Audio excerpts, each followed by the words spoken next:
Hey guys, what's going on? Nick Kellar. Greg Brock. We're with Atlas Premier Realty. We wanted to shoot kind of a video series because it's an in-depth topic, but we've had a lot of people ask us here recently, how we're going about property acquisition for rentals and investments. So we thought we'd spend some time talking on one strategy that we use predominantly, which is called the BRRRR method. Yep. And it's B.R.R.R.R. B with 4 R's at the end of it, and it stands for buy, rehab, rent, refinance, repeat. Right. So we wanted to cover this in parts, and we're going to cover today really the buy, rehab, and then just some pros and cons. So how we go about doing that. Yep. So I think the biggest thing to understand is that you're looking for properties typically with this. With the intent of using someone else's money, leveraging someone else's money, usually a private lender, otherwise known as a hard money lender.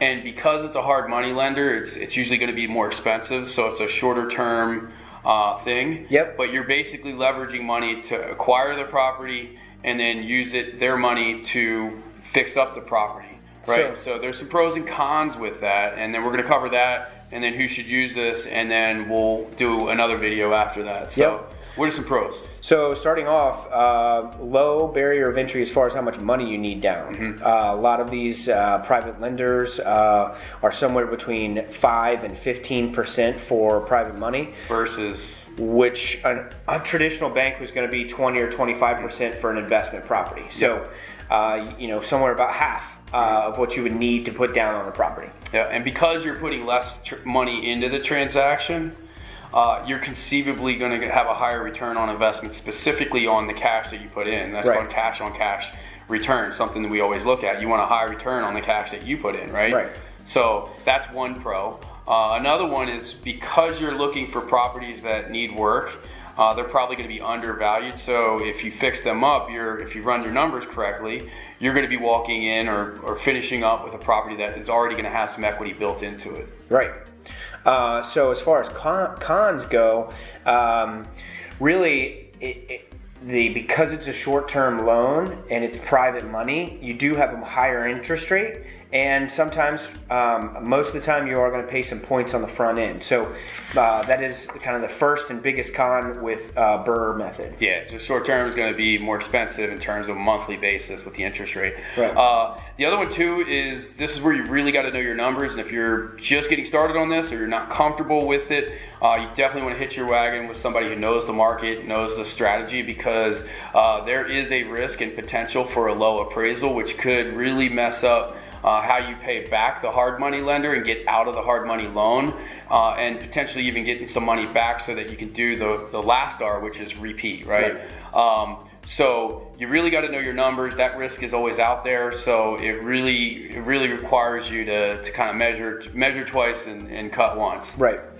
Another con or risk, I would say, is the seasoning period, because these short-term loans, you usually have to hold on to them for a 6-month period. Mm-hmm.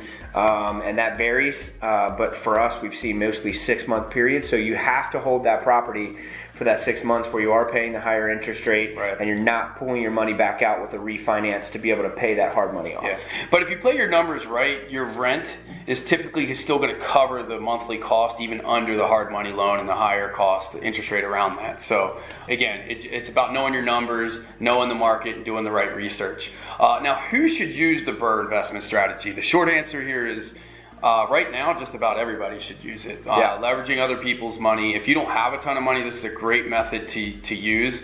If you don't have a lot of money and you have you own your home, you might not need to dip into your savings to do this. You could probably leverage your property through a home equity line of credit to use for the down payment, carrying costs, closing costs. But everybody should be considering this. It's just a matter of how you assemble your team, educating yourself, and then just knowing your numbers, which, again, you don't need to do all of that. You can assemble the right team to help you alongside of it. But everyone should consider it. It's a great strategy.